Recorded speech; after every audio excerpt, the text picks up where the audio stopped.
நாடாளுமன்ற தொகுதியில் தனிச்சின்னத்தில் மதிமுக போட்டியிட்டு வெற்றி பெற்றது. சட்டமன்ற தேர்தலில் தனிச்சின்னமா இந்திய தேர்தல் ஆணையத்தில் அணுகுனீங்களா? தேர்தல் அறிவிப்பு வரட்டும்.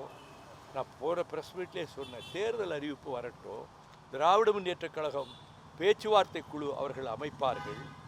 அவர்கள் அமைத்த 24 மணி நேரத்திற்குள் நாங்களும் பேச்சுவார்த்தை குழு அமைப்போம். அப்பொழுது என்ன கோரிக்கை என்பதை அந்த குழுவினர் திராவிட முன்னேற்றக் கழக தலைமைக்கு அவர்கள் அமைக்கின்ற குழு மூலமாக தெரிவிப்பார்கள்.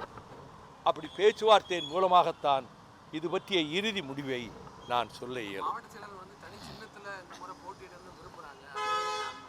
எல்லா கேள்விகளுக்கும் என் சகோதரர்களே ஒரே பதில்தான், அறிவிப்பு தேர்தல் அறிவிப்பு வரட்டும். நான் முந்திக் கொண்டு எதையும் சொல்ல விரும்புவதில்லை, நான் சொல்வதும் இல்லை.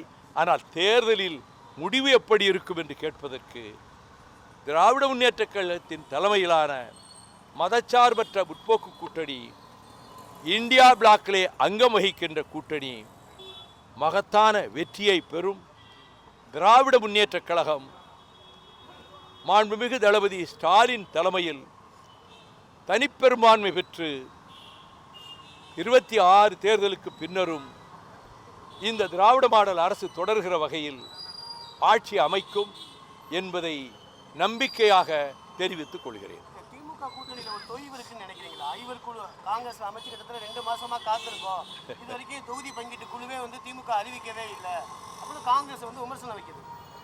அதாவது ஒவ்வொரு கட்சியும் முந்தி ஜனவரியிலேயே கூட அறிவிக்கலாம், அதுக்கு முன்னாடியே அறிவிக்கலாம்.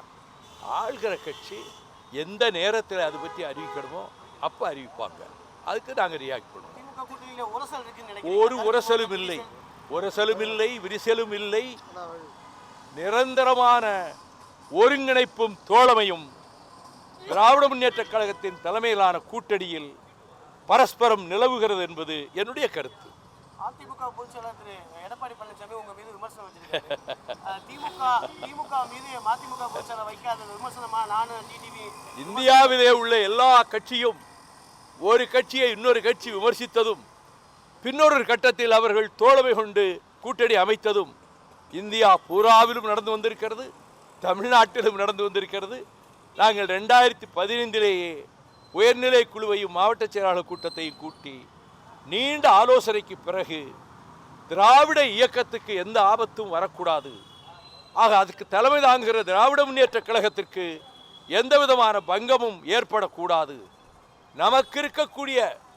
நமக்கென்று இருக்கக்கூடிய நம்மோடு இருக்கக்கூடிய ஸ்பார்ட்டா வீரர்களைப் போல நம்மோடு இருக்கக்கூடிய தோழர்களோடு நம்முடைய பலத்தையும் நம்முடைய பிரச்சாரத்தையும் திராவிட முன்னேற்றக் கழகத்துக்கு அரணாகவும் பக்கபலமாகவும் நிறுத்துவதென்று எடுத்த முடிவுக்கு பிறகு வேறு சிந்தனைக்கே இடமில்லாமல் கூட்டணியிலே சிறு உரசல் ஏற்படுகிற விதத்தில் கூட எந்த கருத்தும் சொல்லாமல் நாங்கள் தோழமையை பாதுகாத்து வருகிறோம். ராகுல் காந்தி கனிமொழி ஆட்சியில பங்கு வேணும்னு சொல்லிட்டு திரு ராகுல் காந்தி பேசியதா தகவல் வந்திருக்குது. ராகுல் காந்தி சகோதரி கனிமொழி சந்திப்பது வழக்கமாக எத்தனையோ தடவை சந்திச்சிருக்காங்க, அதுபோல் போய் சந்திச்சிருக்காங்க. அங்கே என்ன பேசுகிறாங்கங்கிற விவரங்கள் திமுக வெளியிடாமல் நானா யூகமாக கேட்கப்படுகிற கேள்விக்கெல்லாம் பதில் சொல்வது அரசியல் நாகரிகமாகாது. நான் எதுவும் சொல்ல விரும்புகிறேன். செய்திகளை உடனுக்குடன் தெரிந்து கொள்ள கீழ்கண்ட கேபிள் மற்றும் டிடிஹெச் நெட்வொர்க்குகளில் எம்நாடு செய்தி தொலைக்காட்சியை காணுங்கள். பாதகம் செய்பவரை கண்டால் நாம் பயம் கொள்ளலாகாது பாப்பா. மோதி மிதித்து விடு பாப்பா, அவர் முகத்தில் உமிழ்ந்து விடு பாப்பா. அண்மை செய்திகளை உடனுக்குடன் தெரிந்து கொள்ள இணைந்திருங்கள் எம்நாடு தொலைக்காட்சியுடன்.